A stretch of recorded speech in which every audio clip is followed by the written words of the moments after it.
অনতি বিলম্বে স্থানীয় সরকার নির্বাচন দিয়ে দেওয়া উচিত। আমরা আশা করি যে সরকার কোনো দলের পক্ষ নয়, জনগণের পক্ষে অবস্থান গ্রহণ করবে। নির্বাচন কমিশনকে পুনর্গঠন করে স্থানীয় সরকার নির্বাচনের দাবি জানাচ্ছি। যে সংকটময় পরিস্থিতি তৈরি হয়েছে সেটার জন্য অনতি বিলম্বে স্থানীয় সরকার নির্বাচন দিয়ে দেওয়া উচিত এবং স্থানীয় সরকার নির্বাচন দেওয়া এই নির্বাচন কমিশনের পক্ষে সম্ভব নয়। সেই আস্থাটা আমরা রাখতে পারতেছি না, কারণ তারা পক্ষপাতমূলক আচরণ করছে, তারা সংস্কার প্রস্তাবনা আমলে নেয়নি এবং তাদের যে গঠন প্রক্রিয়া সেখানেই ত্রুটি রয়েছে। ফলে আমরা প্রথমে নির্বাচন কমিশনকে পুনর্গঠন করে স্থানীয় সরকার নির্বাচনের দাবি জানাচ্ছি।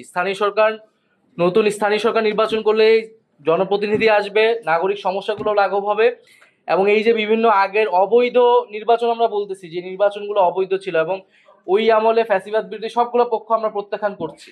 এখন সেই নির্বাচনের তো আমি বলতে পারি না আমি সেটার বৈধ মেয়র বা প্রার্থী, এটা আসলে দ্বিচারিতা। তো সেই জায়গা থেকে স্থানীয় সরকার নির্বাচনের মাধ্যমে আসলে এই সমস্যাগুলো সমাধান করা প্রয়োজন। ফলে সরকারের কাছে আমাদের দাবি যাতে আমরা দ্রুত সেই ধরনের ব্যবস্থা নিই, নির্বাচন কমিশনকে পুনর্গঠন করে আমরা স্থানীয় সরকার নির্বাচনের দিকে আমাদের দ্রুত যেতে হবে। অতি দ্রুত সময়ে প্রথমে নির্বাচন কমিশন পুনর্গঠন করা উচিত এবং তারপরে স্থানীয় সরকার নির্বাচনের উদ্যোগ গ্রহণ করা উচিত। না, আমরা স্পেসিফিক ডেট দিচ্ছি না, আমরা মনে করি উদ্যোগটা দ্রুত সময়ের মধ্যে নেওয়া উচিত। আমরা আশা করি যে সরকার কোনো দলের পক্ষ নয়, জনগণের পক্ষে অবস্থান গ্রহণ করবে।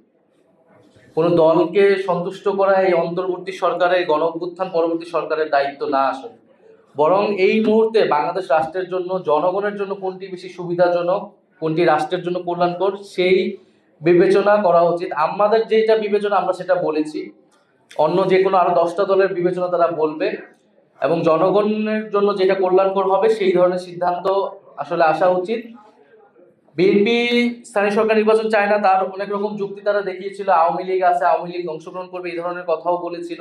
এখন আওয়ামী লীগ নিষিদ্ধ হয়েছে, একটা স্থানীয় সরকার নির্বাচনে যদি আমরা এইভাবে দেখি জাতীয় নির্বাচনে আসলে কোন ধরনের পরিস্থিতি হবে। ফলে দীর্ঘদিন বাংলাদেশে একটি সুষ্ঠু নিরপেক্ষ নির্বাচন হয়নি। স্থানীয় সরকার নির্বাচনের মাধ্যমে এই সরকারের, প্রশাসনের, নির্বাচন কমিশনের আসলে সক্ষমতা প্রমাণেরও বিষয় রয়েছে, আস্থারও বিষয় রয়েছে। সার্বিকভাবে আমরা মনে করছি যে স্থানীয় সরকার নির্বাচন দেওয়ার মাধ্যমেই বর্তমান সংকট দূর হবে এবং দেশের মানুষের আস্থা এবং নির্বাচনী যে সংস্কৃতি, গণতান্ত্রিক যে পরিক্রমা, সেটাই আমরা আসলে এগোতে পারবো। কিন্তু আমরা যে মোটা দাবি যে কথাটা বলতে চাচ্ছি, 2022-এর যে কৃষিবাদী কলাকানুন, সেটার মাধ্যমে আমরা নাগরিক কমিটিতে যখন আমি ছিলাম সেখানে আমরা বলেছি এবং সেই প্রক্রিয়া আমরা অংশ নেইনি, আমরা তখন থেকে বিরোধিতা করে আসছি। কিন্তু আমরা তারা বসার পরে যেটা দেখতে পাচ্ছি, তারা পক্ষপাতমূলক আচরণ করছে এবং তাদের কাছে যখন এই মামলা নথিটা দিয়ে গেছিল তারা এখানে বিবেচনা করে নাই এবং তারা এখানে জটিল যে পরিস্থিতি এটা সৃষ্টির পিছনে নির্বাচন কমিশন অনেকাংশে দায়ী। সেই জায়গাটা আমরা আজকে নোটিশ করতে আপনাদের মাধ্যমে দেশবাসীকে জানাতে দিচ্ছি। আর একটা বিষয় হলো লোকাল গভর্নমেন্টে এখন ইউনিয়ন যে চেয়ারম্যান গুলা, আওয়ামী লীগ নিষিদ্ধ হয়েছে কিন্তু তারা এখন বলবৎ হয়েছে। জনদাবিদের এনআইডি সার্টিফিকেট থেকে শুরু করে ভিলেজ পিপলের অনেক প্রবলেম হচ্ছে। তো সেখানে বাংলাদেশের যে সোশ্যাল স্ট্রাকচারটা ভেঙে পড়ছে, সেখানে হলো আওয়ামী লীগ, বিএনপি বিভিন্ন সোশ্যাল স্ট্রাকচারের মধ্যে হলো অফিসগুলো কেন্দ্র করে ক্ল্যাশ হচ্ছে। সেখানে একমাত্র সুষ্ঠু সমাধান হবে যদি সরকার সুন্দরভাবে ইলেকশন আয়োজন করতে পারে।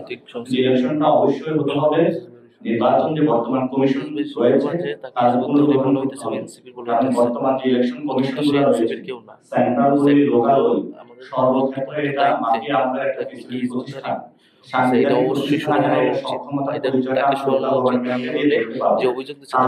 জাতীয় নির্বাচনের যে একটি গণতান্ত্রিক প্রক্রিয়া উত্তরণের কথা আমাদেরকে যেতে হবে। আমরা শুরুতেই বলে আসছি, জাতীয় নাগরিক পার্টি মনে করে এই সময়ে বাংলাদেশকে একটি গণতান্ত্রিক প্রক্রিয়া নিতে হবে। আর এই গণতান্ত্রিক প্রক্রিয়ার পথে নেওয়ার অন্যতম বড় বাধা হলো নির্বাচন কমিশন। সেই ক্ষেত্রে নির্বাচন কমিশনকে কিন্তু 5 তারিখে জনগণ নেমে এসেছিল এবং তারা রক্ত দিয়েছিল। আমরা মনে করি এবার হলো শহীদদের রক্তের সাথে বেইমানি। সবাইকে অনুরোধ জানাবো, আমরা দেশের নাগরিক এবং দল পক্ষ গোষ্ঠী, আপনারা এই অস্থিতিশীল কায়দা থেকে সরে আসুন, জনগণকে মুক্তি দিন। আপনারা দেখেছেন পুরো ঢাকা অচল হয়ে পড়েছে, জনগণ বিভিন্ন জায়গায় তাদের সমস্যা সমাধানের নগরভবনে কোনো সেবা পাচ্ছে না। সেজন্য দলীয় স্বার্থ, কিছু টেন্ডার, কিছু নিজেদের কিছু কাজ এগুলোর জন্য চায় বিভিন্ন নগর ভবনে তালাবদ্ধ করা, দলীয় ছলছাত্রের আশ্রয় নেয়, এগুলো আপনারা করবেন না।